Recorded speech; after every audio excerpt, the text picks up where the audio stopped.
Welcome back to the channel. आज हम देखेंगे एक नया कंसेप्ट जिसका नाम है बिजनेस वैल्यूएशन। तो बिजनेस वैल्यूएशन के कुछ फॉर्मूलाज जो होंगे उसके अकॉर्डिंग हम कुछ हम सॉल्व करेंगे। एंड ये chapter as compare to other chapter बहुत ज्यादा सिंपल है। तो ये चैप्टर को आपको बिल्कुल भी नहीं छोड़ के जाना एग्जामिनेशन के अंदर, क्योंकि इसके अंदर से डायरेक्ट क्वेश्चन आते हैं एंड जो कैलकुलेशन करना है ना वो बहुत बहुत ईजी है। तो आई डोंट थिंक सो कि आपको ये चैप्टर छोड़ के जाना चाहिए एग्जामिनेशन के अंदर। So without wasting time, I think we should start with session. So yeah.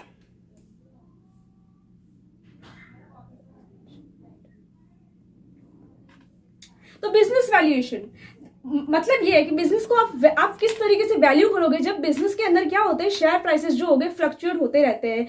मतलब जो आप बैलेंस शीट के एकदम समझ सकते हो कि 1 अप्रैल को जो पोजीशन है, ऑब्वियसली वो जब ईयर एंड होगा 31 मार्च तक, उसकी पोजीशन जो होगी वो फ्लक्चुएटिंग होती रहेगी। तो इस तरीके से बिजनेस वैल्यूएशन मॉडल के अंदर आप क्या करोगे, बिजनेस का वैल्यू करोगे एंड उसके अंदर आपको बहुत सारे फॉर्मुलाज देखने मिलेंगे। बहुत सारे नहीं, बट एटलीस्ट देखा जाए तो 2 फॉर्मुलाज ही है। उस 2 फॉर्मूला के ऊपर पूरा का पूरा चैप्टर डिपेंड है। 2 फॉर्मूला अच्छे से कर लेना, जैसे कि आपको स्क्रीन पे दिख रहा है, तो वो फॉर्मुलाज ही हम देखेंगे। अब बिजनेस वैल्यूएशन के अंदर ना, अगर आपने बुक खोल के देखा होगा तो वहां ऐसे EVA लिखा होगा, फिर आपको देखने मिलेगा या बीटा फैक्टर, ऐसे बहुत सारी चीजें देखने मिलती है। तो सबसे पहले तो EVA का मतलब क्या है। यस, जैसे कि मतलब हमारे साथ ऐसा हुआ था कि एक प्रोफेसर्स थे, उन्होंने क्या किया था कि उन्होंने पूरा का पूरा म्यूचुअल फंड चैप्टर पढ़ा दिया। अब चैप्टर पढ़ा दिया, बट उसमें हमको इतना ही नहीं पता था कि NAV क्या होता है, नेट असेट वैल्यू, हम क्यों फाइंड आउट करते हैं, उसका पर्पज ही नहीं पता था। तो वो लास्ट तक उन्होंने क्लियर ही नहीं किया था। तो मतलब अगर आप फॉर्मूला पढ़ा रहे हो तो ऑब्वियसली उसका मीनिंग तो पता होना चाहिए। तो हमारे इस तरीके से इस चैप्टर के अंदर EVA का मतलब क्या है वो जानना बहुत जरूरी है। तो यस, EVA के साथ ही मैं शुरुआत करती है। फॉर्मूला देख के बहुत हार्ड लगते होगे, बट जब सम सॉल्व करोगे ना 3-4 सम के अंदर, तो ऐसे एक्सपर्ट बन जाओगे। तो यस, हम देख लेते हैं फटाफट फॉर्मूला नहीं, एक्चुअली उस कंसेप्ट का इंट्रोडक्शन किस तरीके से हुआ था वो देखना जरूरी है। तो EVA का मतलब ये है, EVA का मतलब ये है कि vital concept for evaluating performance of the economy, उसको हम बोलते हैं EVA का मतलब क्या होता है कि एक ऐसा कंसेप्ट है जिसकी वजह से हम बिजनेस की परफॉर्मेंस को वैल्यू करते हैं, परफॉर्मेंस ऑफ द इकोनॉमी। और ऑब्वियसली बिजनेस कहाँ होगा, इकोनॉमी के अंदर ही तो होगा। तो ऑब्वियसली उसकी मतलब जब बिजनेस की वैल्यू ढूंढोगे तो क्या होगा कि एग्रीगेटली सारे बिजनेस फॉर्म की वैल्यू जो आएगी उसके अकॉर्डिंग हम इकोनॉमी की वैल्यू भी फाइंड आउट करेंगे। तो यस, इसीलिए बोला कि it is evaluating performance of the economy, it is a tool which can be help to evaluate performance of the economy. अब वैल्यू एडेड का मतलब क्या है वो देखते हैं। Additional increase in the value created by an activity on a business venture। जब आप बिजनेस वेंचर करते हो, जब आपने जो भी एक्टिविटीज जो अंडरटेक करी है उसके थ्रू बिजनेस को क्या फ्यूचर इकोनॉमिक बेनिफिट होने वाला है, उसको फाइंड आउट करने के लिए हम EVA को यूज करते हैं। It is calculated on the creation, it is calculate the creation of share holders value. मतलब क्या, शेयर होल्डर आपकी कंपनी के अंदर इन्वेस्ट कर रहे हैं, तो ऑब्वियसली वो कोई चैरिटी तो कर नहीं रहे, उनको भी रिटर्न चाहिए होगा अपनी इन्वेस्टमेंट के ऊपर। तो वो जो इन्वेस्टमेंट करते हैं तो उसके ऊपर वो कितना उनको रिटर्न कितना मिलेगा, ये कैलकुलेट करने के लिए हमें EVA की जरूरत पड़ती है। तो मतलब EVA को आप बोलोगे economic value added. When company have to earn, when company जब अपनी कॉस्ट ऑफ कैपिटल से ऊपर जो भी अमाउंट अर्न करती है तो उसको हम बोलेंगे इकोनॉमिक वैल्यू एडेड। मतलब देखो, कॉस्ट ऑफ कैपिटल का मतलब क्या होता है, को अलग से एक्सप्लेन कर देती हूँ।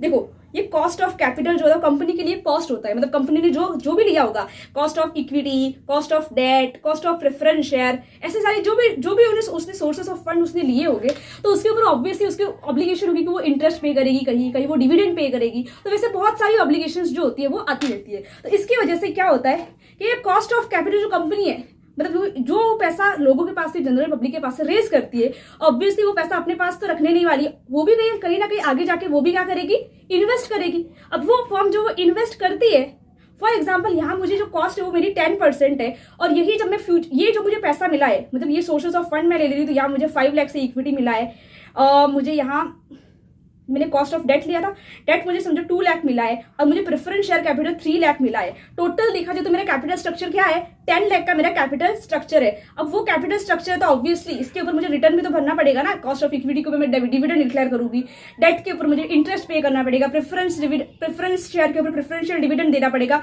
तो ये कहीं ना कहीं इन्वेस्टर के लिए इनकम होगी, बट मेरी कंपनी के लिए तो कॉस्ट हुई। तो इसके लिए हम बोलते हैं कॉस्ट ऑफ कैपिटल, जिसको हम डिनोट करेंगे KE से। यस, अब जब ये सोर्सेस ऑफ फंड मिलते हैं तो ऑब्वियसली जो मुझे 10 लाख का पैसा मिला है, ऑब्वियसली मैं अपने पास थोड़ी रखूंगी। कंपनी के जो भी अंदर के जो एग्जीक्यूटिव्स होंगे वो पैसा फ्यूचर में कहीं, मतलब फ्यूचर में नहीं, वो मार्केट के अंदर जाके इन्वेस्ट करेंगे। मतलब कि अगर उन्होंने मैन्युफैक्चरिंग एक्टिविटी शुरू करी तो ऑब्वियसली वहां जाके आपको रिटर्न मिलने वाला है। तो वो जो रिटर्न होगा, फॉर एग्जाम्पल अगर मुझे यहाँ 12 लाख का रिटर्न मिल रहा है, तो ये 10 लाख और 12 लाख के बीच का जो डिफरेंस है, ये 10 लाख जो मुझे मेरी कॉस्ट है कंपनी को, और 12 लाख जो मेरी अर्निंग है, इन दोनों के बीच का डिफरेंस जो होगा उसको ही तो हम बोलते हैं इकोनॉमिक वैल्यू एडेड। यस, तो यही लिखा हुआ है कि जो कंपनी को कॉस्ट पड़ती है उसके ऊपर कंपनी कुछ भी अर्न करती है तो उसको हम बोलते हैं economic value added. And EVA is not only just use for business valuation technique but it is also help to find out the economic contribution, जो कि मतलब इकोनॉमी के अंदर बिजनेस ने कितना कॉन्ट्रीब्यूशन किया है वो फाइंड आउट करने के लिए भी ये इकोनॉमिक वैल्यू एडेड जो है वो बहुत बेनिफिशियल होता है। अब यस, ये थ्योरी देख ली, और अगर आपको एग्जामिनेशन के अंदर इसके ऊपर शॉर्ट नोट आए तो मतलब मैंने जितना स्क्रीन के ऊपर लिखा है इतना स्क्रीनशॉट ले लेना। ऑब्वियसली मैं ग्रुप के अंदर ये नोट शेयर कर दूंगी, बट फिर भी अगर आपको लेना तो स्क्रीनशॉट ले लेना। एंड ये इतना लिखोगे, और दूसरा मैंने जो एक्सप्लेन किया है वो इतना रामकथा लिख दोगे ना तो बहुत है, मतलब लाइक इतना ही हमारे एग्जामिनेशन के अंदर हमारे पास से एक्सपेक्ट किया जाता है, तो इतना सब कुछ लिख देना। एंड अब हमारे फॉर्मूलाज देख लेते हैं। तो फॉर्मूलाज के अंदर आता है एक, सबसे पहला आता है EVA। EVA का मतलब क्या है? इकोनॉमिक वैल्यू एडेड, जैसे कि मैंने अभी आपको एक्सप्लेन किया है। तो उसको कैलकुलेट करने के लिए आपको सबसे पहले आपको जरूरत होगी नोपेट की। नोपेट मतलब क्या? Net operating income after tax, मतलब net operating profit after tax.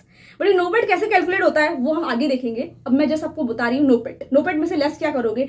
Capital employed. Capital employed का मतलब भी हम आगे देख लेंगे। Into weighted average cost of capital. Weighted average cost of capital का मतलब ये है कि जो मैंने कॉस्ट ऑफ डेट लिया था, कॉस्ट ऑफ इक्विटी लिया था, कॉस्ट ऑफ प्रेफरेंस शेयर लिया था, कॉस्ट ऑफ रिटेन अर्निंग, ये सारी चीजें जो है इन सब का जो कॉस्ट कंपनी को गिरता है उसको ही तो हम बोलते हैं WACC।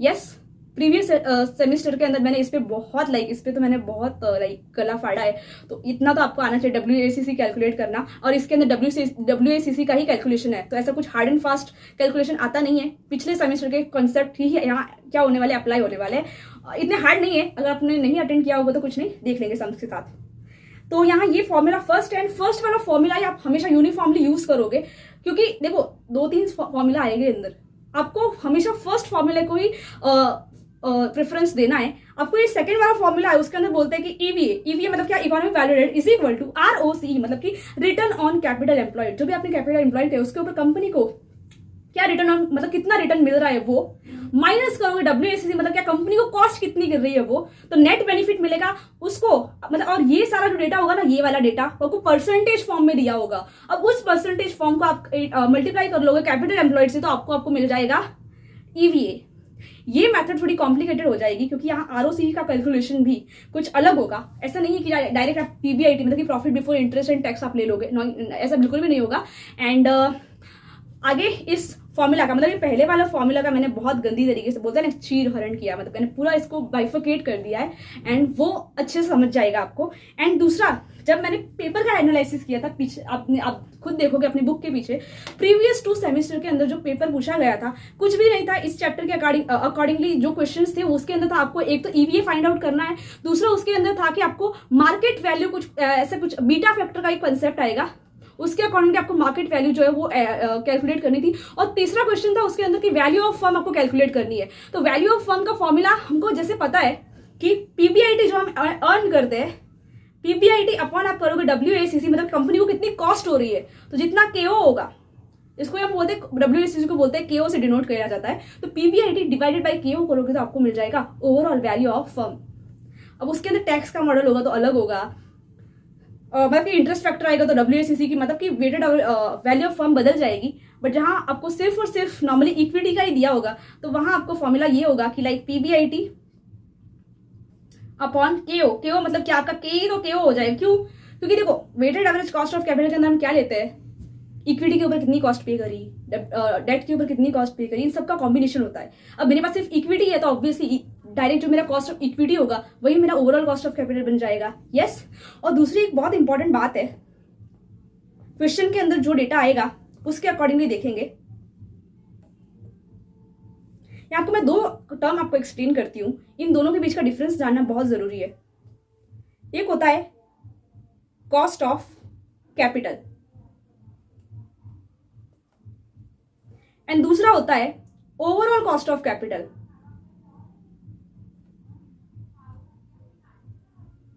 Overall cost of capital, इन दोनों में डिफरेंस क्या है? देखो, कॉस्ट ऑफ कैपिटल का मतलब होता है सिर्फ और सिर्फ मेरी इक्विटी की कॉस्ट क्या है, उसको हम बोलते हैं cost of capital. Overall cost of capital बोला ना क्वेश्चन के अंदर, तो आपको इंडिकेशन है कि आपको पूरे के पूरे कैपिटल स्ट्रक्चर का मुझे कॉस्ट निकालना है। इसको हम डिनोट करते हैं KO से, मतलब यहाँ मुझे cost of equity find out करनी है, cost of debt, cost of preference share, इन तीनों का सम करोगे तो आपको मिलेगा cost of overall cost of capital. कैसे कैलकुलेशन होगा ऑब्वियसली सम के साथ देखेंगे ही, बट मैं आपको जस्ट एक्सप्लेन करी तो आपको अगर क्वेश्चन में दिया होगा overall cost of capital of the company is like 8%, तो आपको समझना है कि ओके मतलब कि डायरेक्टली मुझे WACC मिल गया है, उसको मुझे उसका परसेंटेज ही मिल गया है, एंड WACC का परसेंटेज दिया होगा ना, तो लाइक आप फिर उसके अंदर ये सेकेंड वाला फॉर्मूला यूज करोगे। नहीं, WACC का परसेंटेज मतलब परसेंटेज दोनों फॉर्मूला के अंदर परसेंटेज दिया ही होगा। एंड सेकेंड वाली मेथड, मतलब मैंने जितने सम सॉल्व किए उसके अंदर मुझे तो कहीं वो सेकंड वाली मेथड एक सम में देखने मिली थी, वो भी सिर्फ कंफ्यूजन क्रिएट करती थी। उसके अंदर आपको बोला नहीं था कि आप सेकंड मेथड के क्वेश्चन सॉल्व करो, आपके ऊपर डिपेंड करता है आपको फर्स्ट से करना है सेकंड से करना है, बट जितना अच्छा रहेगा उतना फर्स्ट से ही करो, ज्यादा रिस्क लेना मत, क्योंकि ऑब्वियसली हमको एग्जाम पास करनी है। तो आप जो भी एक्सपेरिमेंट है वो घर पे करना है, एग्जामिनेशन के अंदर जो मेथड फॉलो हो रही है उसके ऊपर ही ध्यान देना। तो फॉर्मूलाज के बेसिस पे, हाँ, और फॉर्मूला के अंदर ये दोनों फॉर्मूलाज जो है कब कौन सा यूज होगा वो देखते हैं। तो यहाँ देखो, फर्स्ट वाले फॉर्मूला के अंदर आपको नोपेट ढूंढना है, फिर कैपिटल एम्प्लॉयड जो होगा वो ऑब्वियसली हमेशा आपको क्या मिलेगा, फिगर्स के अंदर, मतलब कि नंबर्स के अंदर मिला जाएगा, लाइक 2 करोड़ 5 करोड़ ऐसे। WACC आपको हमेशा परसेंटेज फॉर्म में ही मिलेगा। एंड यस, इस तरीके से फर्स्ट फॉर्मूला यूज होगा, और सेकंड फॉर्मूला के अंदर ROC मतलब कि रिटर्न ऑन कैपिटल एम्प्लॉयड आपको परसेंटेज फॉर्म में दिया होगा, उसमें से आप weighted average cost of capital निकालोगे तो कंपनी को नेट बेनिफिट कितना हुआ वो मिल जाएगा आपको, और इनटू करोगे कैपिटल एम्प्लॉयड तो आपको इकोनॉमिक वैल्यू एडेड मिल जाएगा। क्योंकि देखो इन दोनों का मतलब क्या है, ये कंपनी का एक्सपेंस था, क्या था एक्सपेंस, ये कंपनी की अर्निंग थी, मैं दूसरा बताती आपको, ये मेरी अर्निंग थी। यस, अर्निंग और एक्सपेंस का माइनस करोगे तो मुझे नेट इनकम मिल जाएगी, मेरी नेट इनकम का परसेंटेज मिलेगा। अब उस परसेंटेज को कैपिटल एम्प्लॉयड के साथ आप मल्टीप्लाई करोगे तो आपको मिल जाएगा पूरा का पूरा, एक मिनट, हाँ, तो आपको मिल जाएगा EVA। Yes, value of firm का फॉर्मूला आप नोट आउट कर लेना, एंड मैं रब आउट कर लेती तो स्क्रीनशॉट इसका भी ले लेना।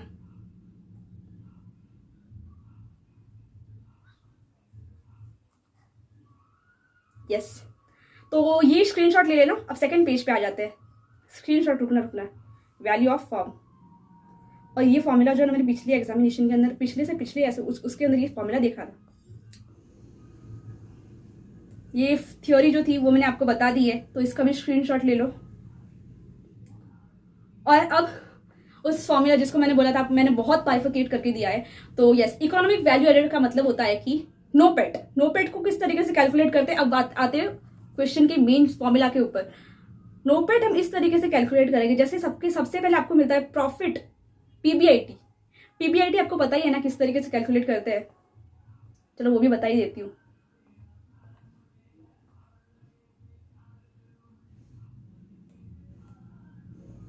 यहां लिख लेती हूँ, चलो सबसे पहले तुम लोग क्या करते हो, सेल्स में से वेरिएबल कॉस्ट लेस करते हो, फिर आपको कंट्रीब्यूशन मिलता है, कंट्रीब्यूशन में से FC लेस करते हो, फिक्स कॉस्ट लेस करते हो, तो फिर मिलता है प्रॉफिट। अब इस प्रॉफिट को ही हम बोलते हैं PBIT, profit before interest and tax, मतलब इसमें से आपने अभी तक कोई इंटरेस्ट या कोई भी टैक्स इनकम जो है, टैक्स एक्सपेंडिचर वो लेस नहीं किया है, तो इस PBIT को हमने इसी तरीके से अराइव किया है। तो वही मैंने ये फॉर्मेटिंग मैंने डायरेक्टली PBIT से लिखा है, इसमें से मैंने इंटरेस्ट लेस किया तो मुझे मिलेगा प्रॉफिट बिफोर इंटरेस्ट, फिर टैक्स लेस करोगे तो फिर मुझे मिलेगा यहाँ पेट। तो ये किया, ये मेरा हो जाएगा, नोपेट आ चुका है मेरा। आपको क्या लगता है, 1 2 3 4 5 सोच लिया। अब मैं आंसर देती हूँ, ये मेरा नोपेट नहीं है, ये जस्ट कंफ्यूजिंग था, मतलब मैंने कंफ्यूजन क्रिएट किया ताकि मैं आपको फिर क्लैरिफिकेशन दे सकूं। तो ये मेरा नोपेट नहीं है। नोपेट किस तरीके से आता है वो देखते हैं। एक्सीडेंटल पॉइंट ये इधर यही था, लाइक मेरी आदत है जब मैं कोई कंसेप्ट सीखती हूँ तो जो पहले मैं एकदम सिंपल वे में सीखती हूँ, जो कि नॉर्मल बच्चे जो सोच सकते हैं उतना, फिर पता चलता है कि यस यहाँ एक्सीडेंटल पॉइंट है। तो अब इसके अंदर एक्सीडेंटल पॉइंट क्या है वो देखते हैं। एक्सीडेंटल पॉइंट ये है कि PBIT तो आपको क्वेश्चन के अंदर दिया होगा, इंटरेस्ट जो है वो हमें कंसिडर ही नहीं करना है। इंटरेस्ट जो है वो हमें कंसीडर ही नहीं करना है। तो मेक श्योर आप जब कैलकुलेशन करोगे तो इंटरेस्ट को आप क्या करोगे, इग्नोर करोगे। आपको नो पेड कैलकुलेट करना बोला होगा ना, तो करना क्या है वो सिंपल याद रखना। आपको देखो पीबीआईटी क्वेश्चन में दिया होगा, पीबीआईटी डायरेक्टली क्वेश्चन में दिया होगा, उसको डायरेक्टली आप क्या करोगे, टैक्स परसेंटेज से multiply, what ever tax that question gives you. तो अमाउंट ऑफ टैक्स जो होगा वो उसके साथ आप ये मतलब पीबीआईटी को अमाउंट ऑफ टैक्स से कैलकुलेट करोगे, तो आपको यहाँ आपको टैक्स का परसेंटेज मतलब टैक्स की अमाउंट जो भी होगी, तो पीबीआईटी में से आप डायरेक्टली ये वाला फैक्टर जो है वो लेस कर दोगे, तो आपको मिल जाएगा नो पेड। क्या मिल जाएगा, नो पेड।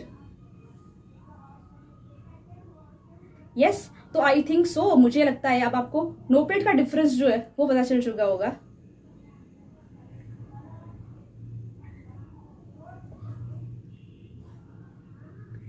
यस, तो नो पेड यहाँ या नो पेड वाला कंसेप्ट खत्म होता है।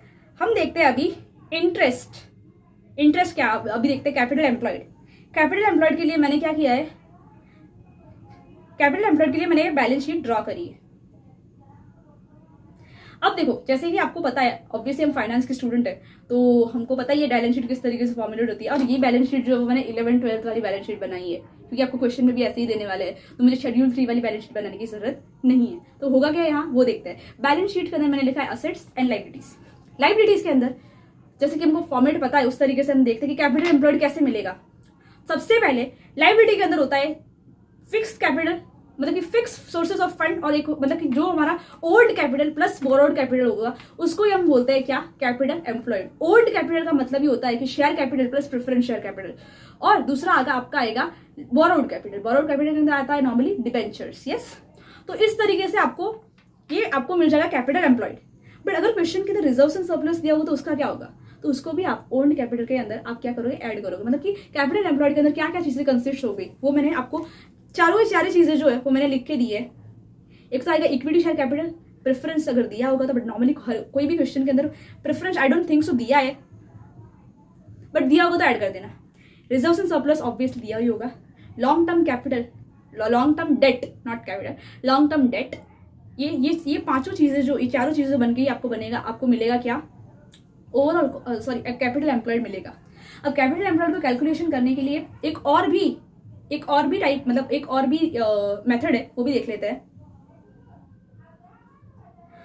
ये इतना पोर्शन है ना, मुझे ये इतने पोर्शन की वैल्यूज जो है फाइंड आउट करनी है। तो देखो, फिक्स असेट के अंदर फिक्स असेट जो होंगे वो फिक्स असेट के अंदर मैंने पीपी लिखा है। पीपी मतलब क्या, property plant and equipment. PP, अब उसके अंदर ऐड करोगे आप करंट असेट की सारी वैल्यू, जैसे कि मुझे जितना इंपॉर्टेंट लगा मैंने लिखा है, इन्वेंटरी, डेटर और कैश। ये तीनों फैक्टर ऐड करोगे तो आपको मिल जाएगा टोटल वैल्यू ऑफ असेट। यहाँ आपको मिल जाएगी टोटल वैल्यू ऑफ असेट, मतलब कि आपकी बैलेंस शीट टैली हो जाएगी। अब जब लायबिलिटी साइड आती है तब वहां से आप सिर्फ और सिर्फ ये क्या करोगे, करंट लायबिलिटीज जो है वो लेस करोगे, मतलब total asset minus current liabilities करोगे तो आपको मिल जाएगा कैपिटल एम्प्लॉयड। कैपिटल एम्प्लॉयड को डायरेक्टली फाइंड आउट करना होगा तो आप करना equity share capital plus reserves and surplus plus preference share होगा तो, और दूसरा हमारा आ जाएगा डिबेंचर्स। तो इन डिबेंचर मतलब लॉन्ग टर्म डेट, या फिर आपको इसका इस तरीके से बोलेंगे कि non current sources of debt, ऐसा कुछ भी दिया होगा। नॉन करंट मतलब क्या, जो लॉन्ग टर्म हो गए, तो इतना आप याद रखना। तो यस, कैपिटल एम्प्लॉयड के दो फॉर्मूलाज जो है वो मैं लिख देती हूँ। कैपिटल एम्प्लॉयड के तो आप दो तरीके से कैलकुलेट कर सकते हो। एक तो equity plus reserves plus preference if it is given in question, और डिबेंचर करोगे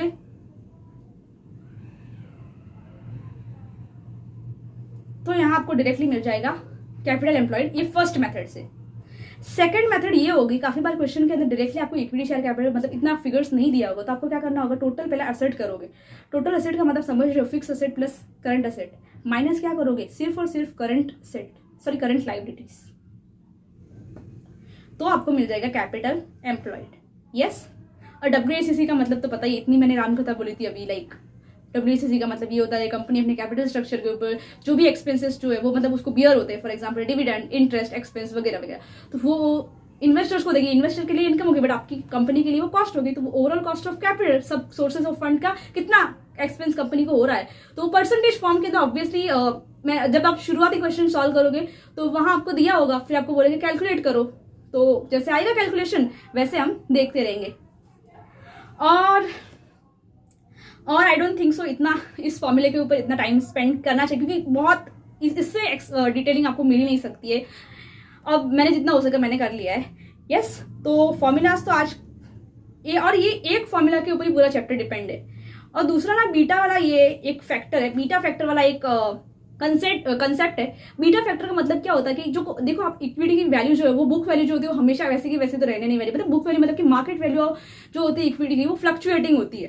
तो उस फ्लक्चुएशंस को हम कैसे मेजर करेंगे, ये मेजर करने वाला एक फैक्टर होता है जिसको हम बोलते हैं बीटा फैक्टर। तो ये बीटा फैक्टर के अकॉर्डिंग आपको कॉस्ट ऑफ कैपिटल निकालनी होती है।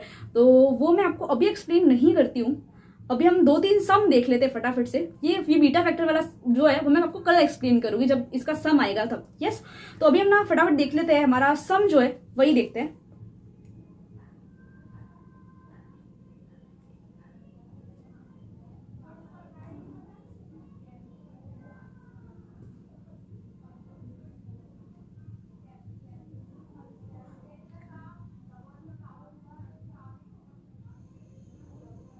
एक मिनट जरा डाउनलोड हो रही है फाइल।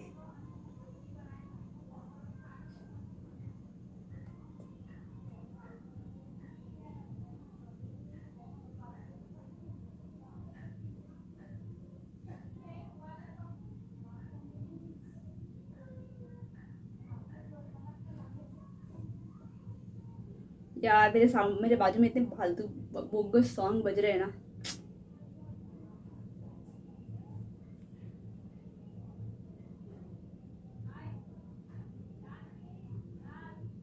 एक मिनट है जरा।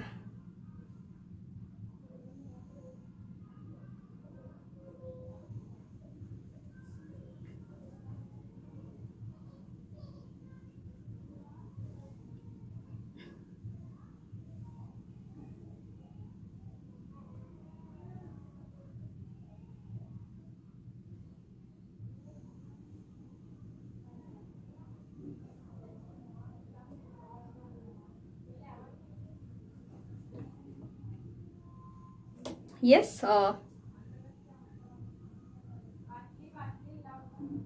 परफेक्ट है।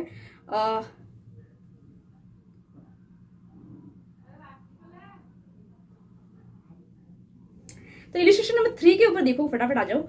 इलिस्ट्रेशन नंबर 3 के अंदर आपको ईवीए कैलकुलेट करना है। तो ईवीए का फॉर्मूला हम अभी यहाँ से लिख लेते हैं, पहले ही लिख लेते हैं ईवीए का फॉर्मूला, ताकि बाद में कुछ कंफ्यूजन ही नहीं रहे। तो ईवीए का फॉर्मूला हमने क्या देखा था, सबसे पहले हम ले गए यहाँ, कहाँ गया ये वाला, यही था। यस, ईवीए का फॉर्मूला नोपेट नहीं, it's NOPAT minus capital employed into WACC।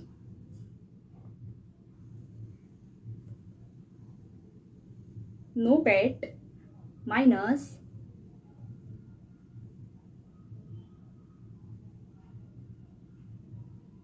Capital employed into क्या करोगे, WACC, जो कि परसेंटेज फॉर्म में दिया होगा।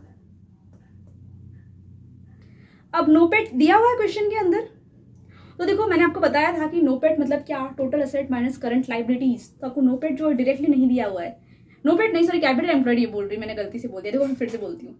नोपेट मतलब क्या, net operating income after tax but before interest. जैसे कि मैंने इंटरेस्ट के ऊपर आपको क्रॉस मार्क करके दिया था, या डायरेक्टली PPID के अंदर से क्या करोगे, इंटरेस्ट लेस करोगे तो आपको नोपेट मिल जाएगा। वैसे ही नोपेट इनकम, अब ये फर्स्ट सम है, तो फर्स्ट सम के अंदर इन्होंने क्या किया, आपको डायरेक्टली आपको चम्मच से मतलब बाइट करने दे दिया, बट आगे वाले क्वेश्चन के अंदर खुद कैलकुलेट करना होगा। तो यस, नोपेट यहाँ directly given 25 lakh minus capital employed जैसे कि मैंने बोला था, कैपिटल एम्प्लॉयड के लिए मैं यहाँ इसका वर्किंग नोट नंबर 1 लिख लेती हूँ। अब यहाँ वर्किंग नोट नंबर 1 क्या लिखोगे, कैलकुलेशन ऑफ कैपिटल एम्प्लॉयड। आप अच्छे से लिखना थोड़ा, क्या है हमारी हैंड राइटिंग बहुत ज़्यादा अच्छी है तो आपको प्रॉब्लम हो सकती है। टोटल असेट क्या करोगे, टोटल असेट कितना दिया हुआ है, 75 लाख, माइनस करोगे करंट लाइबिलिटीज,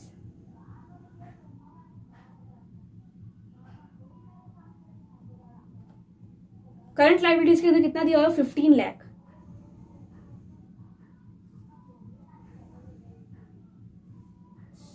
तो मिल जाएगा कितना, 60 लाख।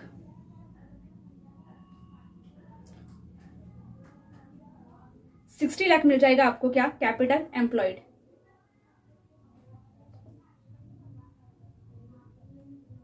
फर्स्ट क्वेश्चन है तो मैं आपको बहुत डिटेलिंग से करा रही हूँ, इतना एग्जामिनेशन के अंदर भी डिटेल करना जरूरी नहीं है। आप चाहे, आपको लगता है कि आपको अच्छे से आता है तो आप क्या करोगे, यहाँ से डायरेक्टली 75 लाख में से आप ये भी कर सकते हो, 75 लाख माइनस 15 लाख, ऐसे भी कर सकते हो। बट ये फर्स्ट सम है मेरा, तो मैंने चाहा कि मैंने मतलब सोचा, नॉट चाहा, मैंने सोचा कि एक्सप्लेन करूँ डिटेल के अंदर।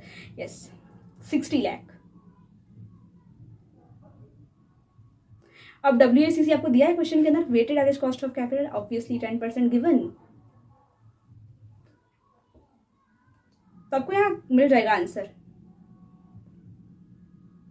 अब भी मैं यहाँ तो ऐसे ही कैलकुलेट कर रही हूँ, 60 लाख के ऊपर 10% कितना, 6 लाख, तो 25 लाख से 6 लाख माइनस करोगे कितना बचेगा, 19 लाख। यस, ये मेरा आ चुका है यहाँ EVA 19 लाख। तो स्क्रीनशॉट लेना है तो ले लो, अदरवाइज इतना कुछ लेने की जरूरत नहीं है, फर्स्ट टाइम इतना चिल टू क्वेश्चन है तो। यस, तो ये मैं रब आउट कर देती हूँ अब।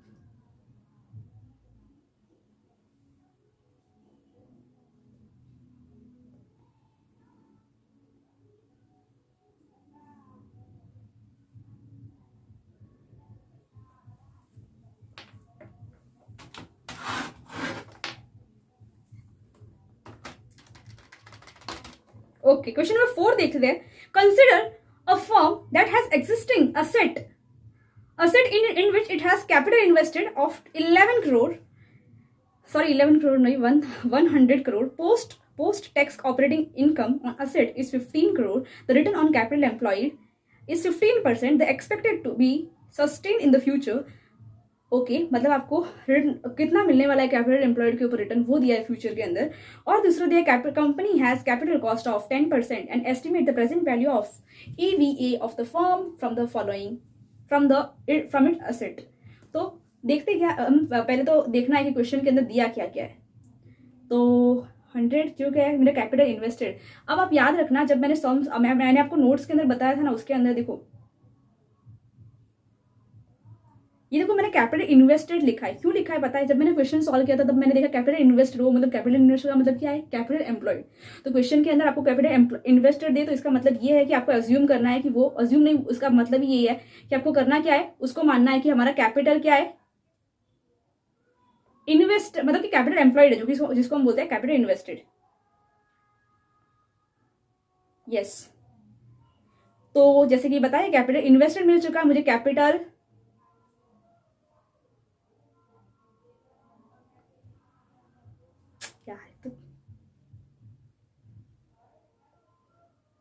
कैपिटल एम्प्लॉयड मिल चुका है। अब post tax operating income on asset, मतलब डायरेक्टली आपको बोला है कि ये नोपेड है, 15 करोड़ जो होगा का नोपेड होगा। यस, फिर return on capital employed is 15%, मतलब कि ओवरऑल कॉस्ट ऑफ कैपिटल नहीं, return of capital, okay, ROCE दिया हुआ है। सेकेंड फॉर्मूला जो मैंने आपको बताया था ROCE, तो उसके अंदर ये भी यही दिया है कि अगर आपको उस मेथड से फॉलो करना है तो उससे भी कैलकुलेट कर सकते हैं। बट हमको हालांकि क्या करना है, हमको देना है, मतलब हमको यूनिफॉर्म फॉर्मूला यूज करना, हम फर्स्ट वाला फॉर्मूला यूज करेंगे ताकि कंफ्यूजन ना हो। एंड जो मेथड यूनिफॉर्मिटी से ज़्यादा एक्सप्लेन, मतलब आपको अच्छे से समझ आ रही है तो आपको वही ऑप्शन यूज करना चाहिए। तो मैं फर्स्ट मेथड को ही प्रेफरेंस दे रही हूँ। तो ये रिटर्न ROCE जो है वो अभी मेरा कोई यूजफुल नहीं, क्योंकि मैं उस मेथड को फॉलो ही नहीं कर रही हूँ। The expected to be sustain in the future, company has cost of capital, okay, मतलब कि कॉस्ट ऑफ कैपिटल जो होगा, company has a cost of capital which is 10%। तो देखो यहाँ मुझे कॉस्ट ऑफ के ही दिया हुआ है, के मतलब क्या, या मुझे सोर्सेस ऑफ फंड के अंदर सिर्फ और सिर्फ इक्विटी ही दिख रहा है, डेट का कोई प्रपोर्शन ही नहीं है, तो ऑब्वियसली मेरा जो के जो होगा कॉस्ट ऑफ इक्विटी मेरा बन जाएगा आगे जाके मेरा ओवरऑल कॉस्ट ऑफ कैपिटल, क्योंकि दूसरे कोई फंड ही नहीं है ना, इसलिए तो ये मेरा के ओ बन जाएगा। और के ओ का मतलब क्या बोलते हैं हम, WACC, weighted average cost of capital. WACC का परसेंटेज है, तो सब कुछ तो मिल गया है ना। हमारा फॉर्मूला क्या है, NOPAT minus WACC into capital employed. NOPAT दिया हुआ है 15 करोड़, माइनस करोगे क्या, weighted average cost of capital जो कि कितना है 10%, इंटू करोगे कैपिटल एम्प्लॉयड। कैपिटल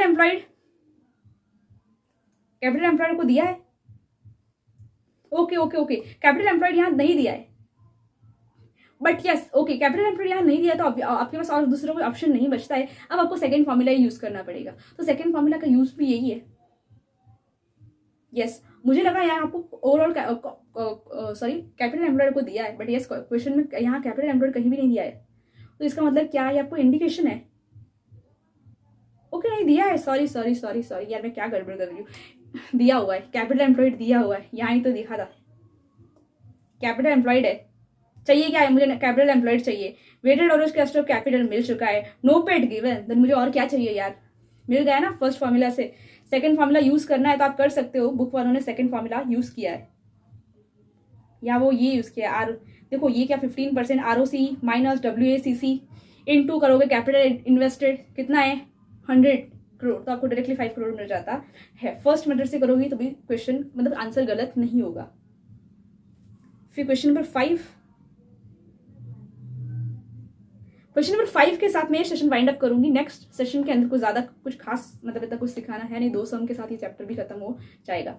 यस तो सेल्स वैल्यू एडेड का मतलब ये आपको सेल्स वैल्यू एडेड नहीं, सॉरी सेल्स दिया हुआ है, इनकम दी हुई है, एवरेज इन्वेस्टमेंट जो है वो दिया हुआ है, एवरेज इन्वेस्टमेंट को हम बोलते हैं कैपिटल एम्प्लॉयड। सेल्स मार्जिन जो भी होगा वो आपको फाइंड आउट करना है। कैपिटल टर्नओवर कितना है, कैपिटल टर्नओवर का मतलब क्या है, सेल्स के कंपैरिजन में कैपिटल कितना है। दूसरा देखेंगे ROI मतलब कि रिटर्न ऑन इन्वेस्टमेंट कितना मिलेगा आपको। EVA आपको फाइंड आउट करना है मतलब कि इकोनॉमिक वैल्यू एडेड, एंड दूसरा है कि weighted average cost of capital. तो चलो कर ही देते हैं एक्सप्लेन, आपको बुक में से ही करा रही हूँ, अभी इतना छोटा ही है, अगर चाहोगे तो चलो अलग से लिख ही लेते हैं। सेल्स वैल्यू दिया हुआ, मुझे पूछा यहाँ सेल्स मार्जिन का मतलब क्या, प्रॉफिट कितना है इन कंपेयर टू सेल्स, मतलब सेल्स के प्रपोर्शन के अंदर प्रॉफिट का कितना प्रपोर्शन है, तो उसको हम बोलते हैं क्या, sales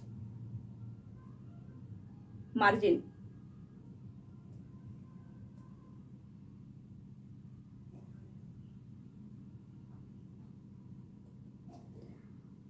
profit upon sales into 100, profit कितना है, इनकम डायरेक्टली दिया हुआ है 4 lakh in comparison to 20 lakh, 4 lakh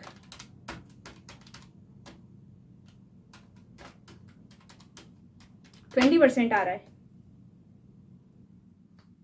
sales margin का खत्म, कैपिटल टर्नओवर का मतलब क्या होता है कि sales in comparison to capital employed कितना है, तो एवरेज इन्वेस्टमेंट को हम बोल रहे हैं यहाँ कैपिटल एम्प्लॉयड। देखो ऐसे बहुत सारे नोटिंग पॉइंट होते हैं, तो अगर आप नोट बना रहे हो साथ में तो ऐसा लिख देना ऊपर अपने मार्जिन के ऊपर कि अगर क्वेश्चन में एवरेज इन्वेस्टमेंट दिया होगा तो it is equal to your capital invested. Capital invested मतलब कि कैपिटल एम्प्लॉयड, तो कैपिटल एम्प्लॉयड को 3 तरीके से देगा, एक तो नॉर्मली कैपिटल एम्प्लॉयड दे देगा डायरेक्टली, या फिर आपको बोलेगा कि कैपिटल इन्वेस्टेड इतना है।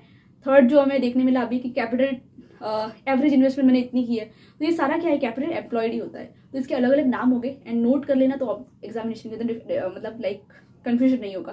कैपिटल टर्नओवर देखते हैं। कैपिटल टर्नओवर का मतलब क्या है कि यस सेल्स कितना था, अब मैं इधर ही कर रही हूँ यार, सेल्स कितना था 20 लाख, सॉरी हाँ 20 लाख, उसमें से मेरा एवरेज इन्वेस्टमेंट कितनी थी, सिर्फ और सिर्फ मैंने कैपिटल एम्प्लॉयड 5 लाख ही किया था, तो आपको डायरेक्टली मिल जाएगा क्या, कैपिटल टर्नओवर, मतलब कि आपकी एवरेज इन्वेस्टमेंट जो है ना, मतलब कि आपको मतलब कि सेल्स का 4 टाइम आप मल्टीप्लाई करोगे तब आपको मिलेगा आपका क्या, कैपिटल टर्नओवर, मतलब कि आपका एवरेज इन्वेस्टमेंट जो है ना वो सेल के 1/4 जितनी ही है। यस फिर देखते हैं कि आपको पूछा कि ROI रिटर्न ऑन इन्वेस्टमेंट किस तरीके से निकालोगे, profit divided by average investment. आपको रिटर्न ऑन इन्वेस्टमेंट पूछा है, मतलब क्या ओवरऑल कैपिटल एम्प्लॉयड के ऊपर कितना कंपनी को रिटर्न मिलने वाला है, हमको ओवरऑल कैपिटल मतलब पता है, प्रॉफिट भी पता है, तो परसेंटेज से कैलकुलेट करके तो मिल जाएगा। ईवी है तो ऑब्वियसली अब आपको बहुत ईजी मतलब अब आपके लिए ईजी हो चुका है। इनकम मतलब कि नो पेट कितना मिला, नो पेट देखो डायरेक्टली कोई ऑल इन्फॉर्मेशन नहीं दी है, तो ऑब्वियसली जो आपकी इनकम है वही आप बोलोगे इसको नो पेट। और दूसरा क्या, ओवरऑल इन्वेस्टमेंट, एवरेज इन्वेस्टमेंट मतलब क्या, कैपिटल एम्प्लॉयड, तो कैपिटल एम्प्लॉयड भी हमारे पास है। तो इस तरीके से WCC मल्टीप्लाई करोगे तो आपको EVA मिल जाता है। तो मैंने काफी सारे सम ले लिए आपके साथ, अब मैं सेशन वाइंड अप करती हूँ। नेक्स्ट सेशन के साथ हम कुछ 2 सम्स देखेंगे जो कि थोड़े हार्ड होंगे इससे थोड़ा, तो उसके साथ ही पूरा टॉपिक जो है वो वहाँ वाइंड अप हो जाएगा।